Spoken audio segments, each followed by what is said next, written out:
Caríssimos alunos, bom dia.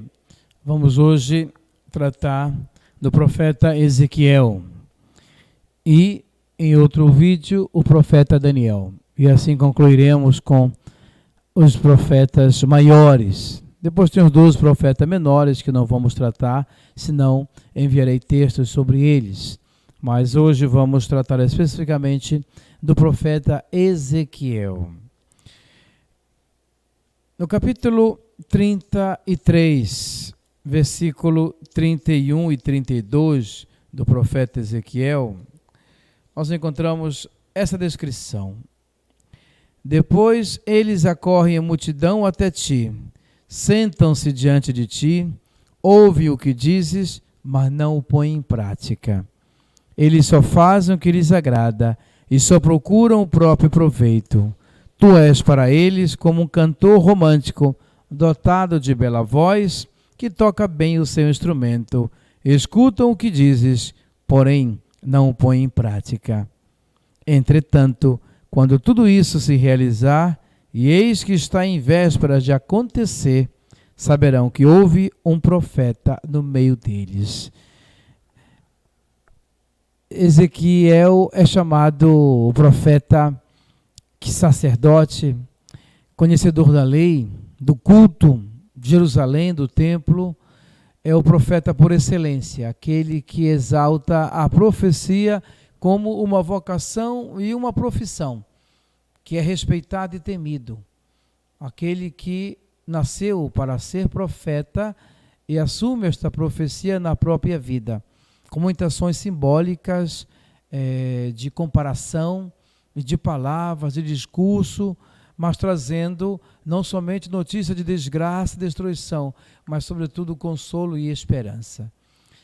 Ele é chamado Calvino do Antigo Testamento, ou Lutero do Antigo Testamento, aquele que era um teólogo da profecia de que Deus liberta o seu povo, mesmo em tempos de penúria, e ele estava no exílio. Praticamente todo o seu ministério profético foi realizado lá no exílio.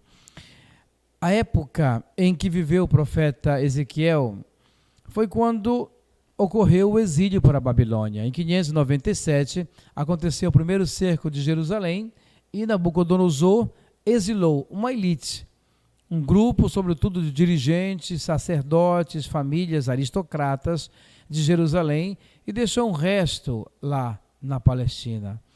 Esse grupo, o primeiro de elite que foi levado para lá, certamente também foi Ezequiel. Ele era filho de um sacerdote e seu pai chamava-se Buzi. Certamente ele depois também assume o serviço de sacerdote e a vocação de profeta. Este primeiro cerco de Jerusalém e a deportação deste grupo importante de elite foi exilado para lá. Nesse grupo vai Ezequiel, que permanece lá na Babilônia. Especificamente, ele vai para o canal lá na Babilônia, onde estava o rio Cobar, na terra dos caldeus. Ele mesmo descreve isso no início do livro, ao falar da sua vocação. Ezequiel capítulo 1. No 30º ano, no 5º dia do 4º mês, quando me encontrava entre os deportados, às margens do rio Cobar, abriram-se os céus e contemplei visões divinas.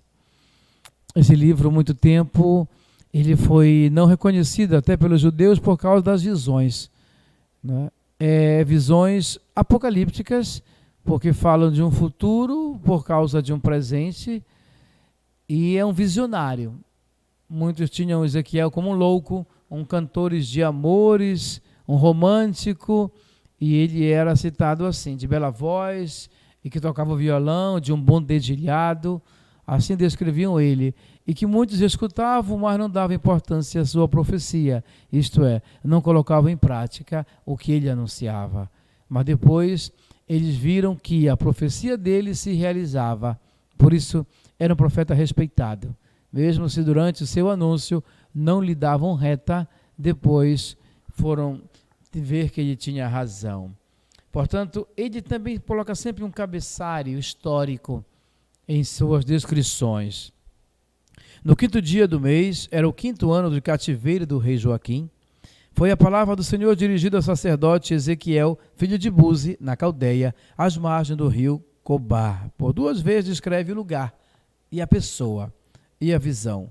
Desse lugar veio a mão do Senhor sobre mim. Esta é uma expressão para dizer que ele teve uma experiência mística. A mão do Senhor, quando pousa sobre alguém, ela transforma, como na vida de Saulo, como na vida de Maria. A mão do Senhor significa o seu poder transformador, como exército em batalha, como ação do Espírito. Nesse momento, Ezequiel, ele recebe esta vocação de profeta. Tive então uma visão, versículo 4. Soprava do lado norte um vento impetuoso, uma espessa nuvem com um feixe de fogo resplandecente. E no centro saído do meio do fogo, algo que possuía um brilho vermelho.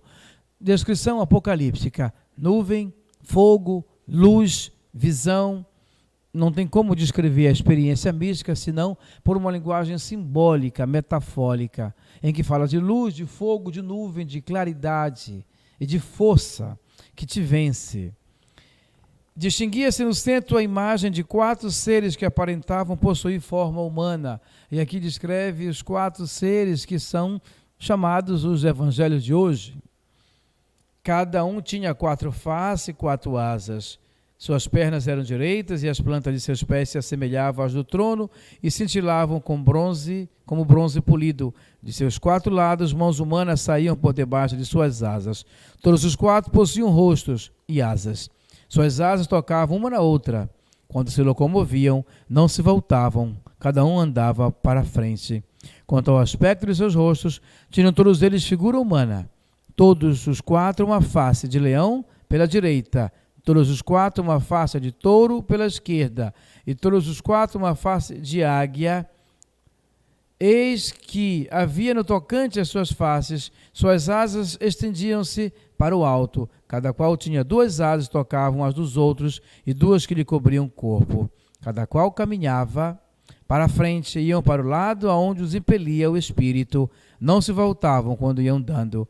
No meio desses seres divisava-se algo parecido com brasas incandescentes, como tochas que circulavam entre eles, e desse fogo projetava uma luz deslumbrante, saíam relâmpagos. Os seres zigue-zagueavam como o raio.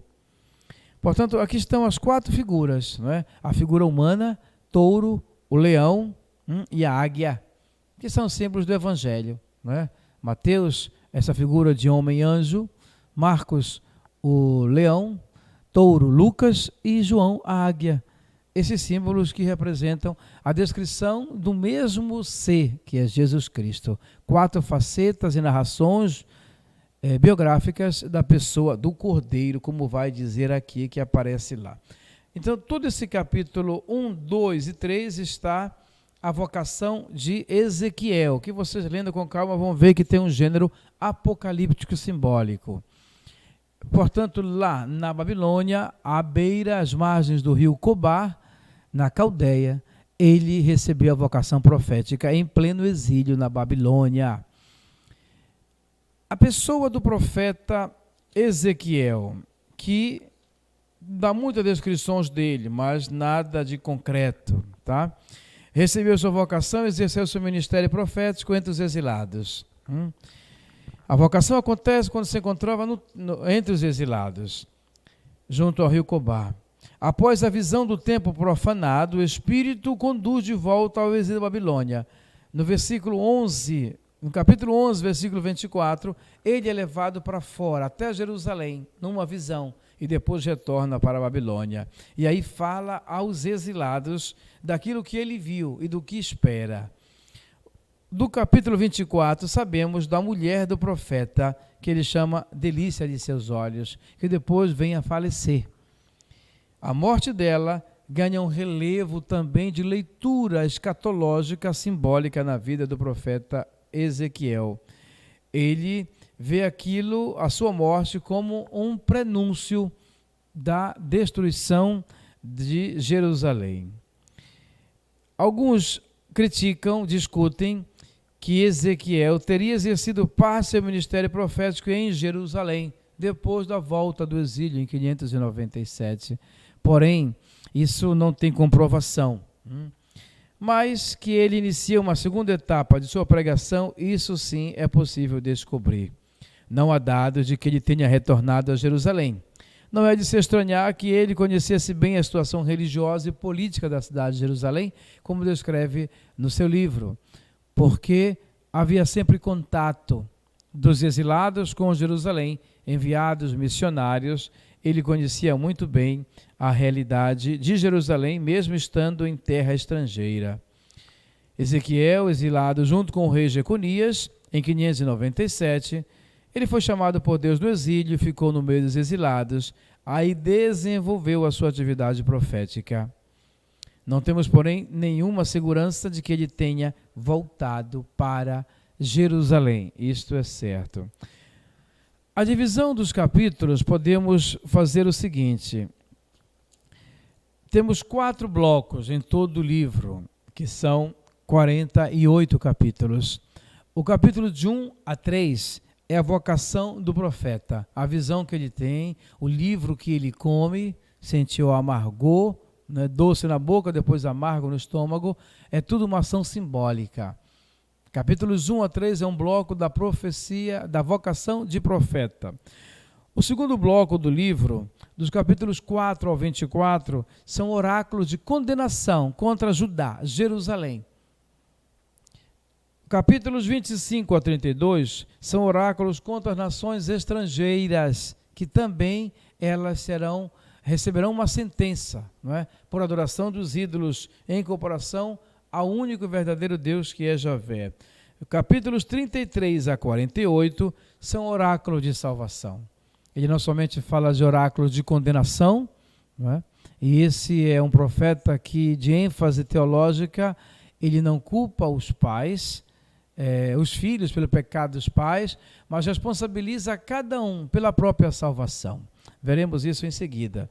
Mas nesses capítulos 33 a 48, Ezequiel fala da salvação que espera, da promessa messiânica, da consolação de quem está no exílio, condenado pelo pecado, pela própria culpa, mas que se converter, capítulo 36, 37, os ossos ressequidos que ressuscitam, a aliança no coração, a liberdade de escolher Javé e renunciar aos ídolos, tá? Aliança renovada pessoalmente, isso é teologia de Ezequiel, o que faz com que a salvação ela seja uma escolha, uma eleição de cada um. Esta é a mensagem em síntese teológica dele. A estrutura, portanto, literária são esses 4 blocos aí. A vocação de Ezequiel, como Jeremias, é o que abre o livro. O profeta se apresenta e se acredita perante o leitor como um dia se acreditou perante seus ouvintes. Isso nós temos em todo o livro de descrição de que houveram discípulos dele, que ouviram ele e puseram por escrito. O texto como um todo, tá, é bastante compacto. Nesse livro aqui vocês têm, desde a página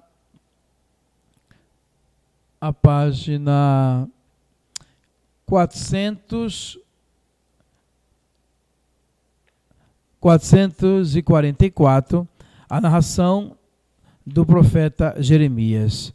Não, 432 a 449, nós temos a descrição do profeta Ezequiel, no qual descreve, sobretudo, que a composição do livro ela já nasceu compacta, tá? E não é que foram depois tendo acréscimos, pedaços e redações posteriores, o que significa que o profeta ele não somente anunciava como escrevia, e criou uma escola, e seus alunos puseram no seu estilo um livro que tem muita coerência interna, e intercalado por palavra de Javé, oráculo de Javé. Ele fala muito em primeira pessoa, e Javé fala na sua boca. É sempre o protagonista, profeta, mas quem age em todo o livro é Javé. É Deus quem anuncia e utiliza do profeta para anunciar o seu desígnio, o seu projeto para o povo de Israel e toda a humanidade. As mensagens teológicas do livro são as seguintes: a responsabilidade pessoal é considerada como o ponto central da teologia de Ezequiel. O capítulo 18 e o capítulo 33, eles são um ponto importante no livro, porque eles falam dizendo que cada um salva-se por si mesmo. Não adianta dizer que os pais comeram uvas rançosas e o dente dos filhos nasceram travados. Esse era um ditado da época e ele contraria isso. Capítulo 18 é central na sua teologia. Responsabilidade individual, é até o título do capítulo. A palavra do Senhor foi-me dirigida nestes termos: por que repelis continuamente este provérbio entre os israelitas? Os pais comeram uvas verdes, mas são os dentes dos filhos que ficaram embotados. Não é? Era uma desculpa, era como um ditado. Minha mãe, ela foi uma mulher que nunca foi de oração, nunca temeu a Deus. Portanto, eu estou justificado. Sou uma pessoa que não ama a Deus, nem sequer tem fé. Era um pouco a desculpa deles. Os pais comeram uvas rançosas, verdes. Por isso, os dentes dos filhos nasceram embotados, isto é, todos travados. Isso, o que ele diz? Por minha vida, oráculo do Senhor Javé, não tereis mais ocasião de repetir este provérbio em Israel. É a mim que pertencem as vidas, a vida do pai e a vida do filho. Ora, é o culpado que morrerá. Portanto, o homem justo, que procede segundo o direito e a equidade, que não participa das festas das montanhas, isto é, do culto ao estrangeiro no alto das montanhas em templos de pagãos, que não volve os olhos para os ídolos da casa de Israel, que não desonra a mulher do próximo, e não tem relação com uma mulher durante o tempo de sua impureza. Ele conhecia as leis do tempo de purificação. Portanto, um sacerdote, conhecedor do templo e da lei sacerdotal. Esse é outro ponto central da sua teologia. Que não oprime ninguém, que restitui o penhor ao seu devedor, que não exerce a rapina, o roubo, o suborno, que dá seu pão aos famintos e cobre com vestimento o que está nu, que não empresta a taxa usuária e não recebe com juros, que afasta a sua mão da iniquidade e julga equitativamente entre um homem e outro, que segue meus preceitos, observa as minhas leis, para proceder com retidão, certamente viverá. Oráculo do Senhor Javé.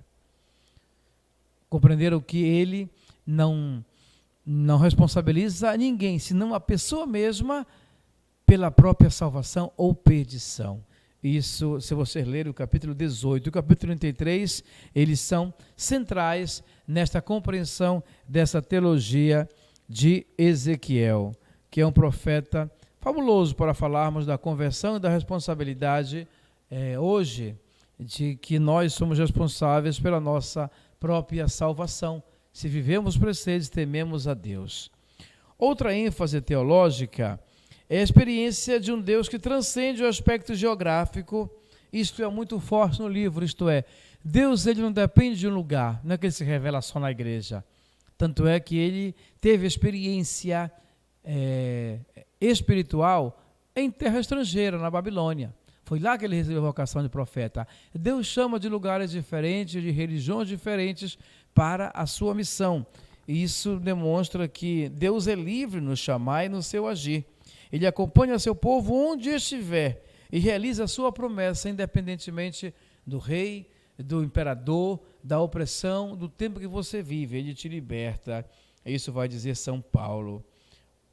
Deus não se prende aos limites da Palestina. Vai ao encontro de pessoas desoladas e humilhadas pelo exílio. Trata-se de um Israel desfigurado pelo exílio. Eles eram conscientes do seu passado e seus erros, mas eles estavam dependentes totalmente da bondade, da providência divina. É isso que leva Ezequiel a eles. Somos culpados, somos exilados porque pecamos, mas e agora? Acabou a aliança? Acabou a providência? O profeta surge para dizer não. É justamente nesse momento que Deus, ele manifesta a sua bondade. No sofrimento purifica, mas mostra a salvação. Outra realidade teológica está no capítulo 36 e 37. O capítulo 36 mostra que Deus é criador. E o Espírito Criador, ele refaz por dentro uma pessoa, ele restaura. Eu quero aliança no coração, não um coração de pedra, duro, resistente à minha palavra, mas um coração novo. E o capítulo 37 nos fala justamente de que ele pode transformar ossos ressequidos em corpos viventes. A ressurreição. Mesmo que morra, viverás. Vamos ao capítulo 36, para vermos a beleza deste poeta, profeta, com seu escrito muito poético. Eu e tu, filho do homem, outra linguagem que ele fala muito, profere o seguinte oráculo acerca das montanhas de Israel. Monte de Israel, ouvi a palavra do Senhor. Eis o que diz o Senhor Javé. O inimigo gritou a respeito de vós. As colinas eternas hão de ser dadas em propriedade. Profere, pois, o Senhor oráculo. O seguinte oráculo.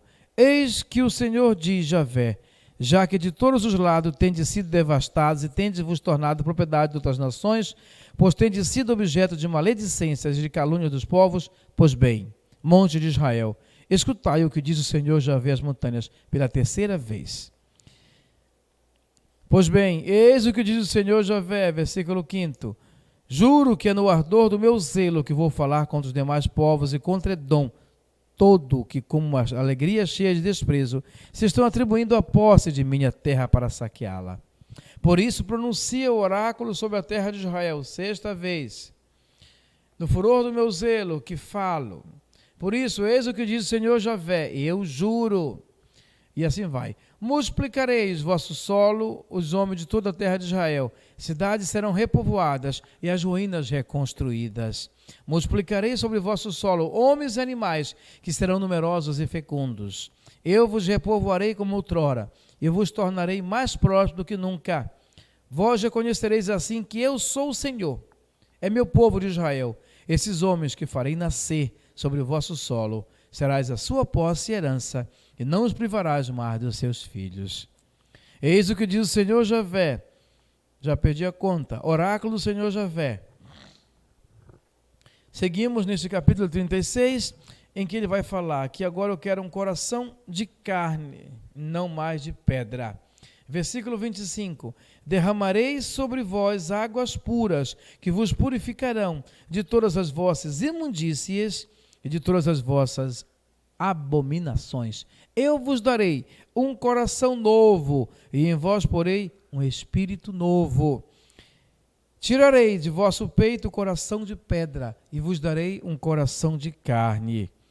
Dentro de vós colocarei meu espírito, fazendo com que obedeçais as minhas leis e sigais, observeis os meus preceitos, habitareis a terra que eu fiz presente a vossos pais, sereis meu povo, e eu serei vosso Deus. Vos purificarei de todas as vossas imundícias, farei vir o trigo, farei com que seja produzido em abundância, e vos isentarei da fome. Aqui já faz alusão à vida nova no Espírito e ao pão que é o corpo de Cristo, que sacia a fome. Quem comer deste pão não terá mais fome. Quem comer desta carne não terá a vida eterna. Portanto, a purificação para ser digno do alimento eterno. E assim vai. O capítulo 6 é uma poesia sobre a purificação, a renovação interior, mas sobretudo esta habitação do Espírito Santo no coração, o lugar aonde Deus habita. Isso é uma linguagem joanina. Eis que eu e meu Pai viremos a vós e habitaremos em vós. Esta inabitação. Deus quer morar em nós, mas Ele quer um coração aberto, dócil, não duro, resistente de pedra. O capítulo 37, em continuidade com esse, nos fala desta visão que ele teve, dos ossos ressequidos e que se transformam, voltam a ter carne, a tornar-se pessoas e a andar, e formam um exército. É a profecia da ressurreição. Este é o profeta que na sua vida ele anuncia a sua mensagem. Ele apresenta-se lá no exílio como uma mensagem de esperança contra aquele desânimo de quem vivia lá, dizendo: já faz tempo que estamos aqui, como é que vamos acreditar que a promessa ainda vai se cumprir? Nesse ponto, o profeta surge e diz justamente isso, que a história de Israel é uma história de pecado que provoca o castigo. Neste contexto, há que considerar outros 2 capítulos mais famosos, 16 e 23. Nele se lança o olhar para o passado, partindo das origens, denunciando o constante esquecimento de Deus, que perdeu lugar para aqueles que estavam desolados e perderam a esperança em Deus. E agora o profeta traz a mensagem de esperança, a mensagem de salvação. É a mudança no interior do homem que traz o agrado à salvação de Deus. Quando o homem muda por dentro, mesmo passando pelas provações, o Senhor recompensa com a vida. O castigo mais duro que Deus podia infligir a Israel era a destruição do próprio templo, era o desânimo, era o pessimismo, era não acreditar mais que Deus age, mesmo quando estamos, assim, caídos pelo peso da cruz. Recomendo vocês a lerem esses livros todos do profeta Ezequiel, que nos apresenta essas ênfases teológicas muito pertinentes e relevantes para o nosso tempo de hoje, em que a conversão pessoal torna-se importante. Deus é capaz de recriar tudo, tá? Esse tema da recriação, ele tem essa confirmação lá no capítulo 37, daquela visão que ele tem dos ossos ressequidos. Esses ossos são a casa de Israel, que parece sem vida e mortos como um cemitério. O povo de Javé, ele já estava morto como que sepultado, mas ele dá uma esperança de quem, mesmo morto, pode ressuscitar. O profeta aceita ser o homem da contradição, aquele que rema contra a corrente, que fala algo que é absurdo e até contraditório, que mesmo no exílio, eles voltarão a ter liberdade, templo, vida. É difícil acreditar. É como as bem-aventuranças. Bem-aventurados sois quando vós sois aflitos, quando estão sofrendo, porque sereis consolados. Na hora da dor, da fome, da aflição, é difícil acreditar que haverão dias melhores, não é? Por isso que o profeta, ele não era compreendido. A esperança desapareceu quando eles foram para o exílio. Mas o profeta é o porta-voz. Ele é o profeta de Deus para uma nova criação.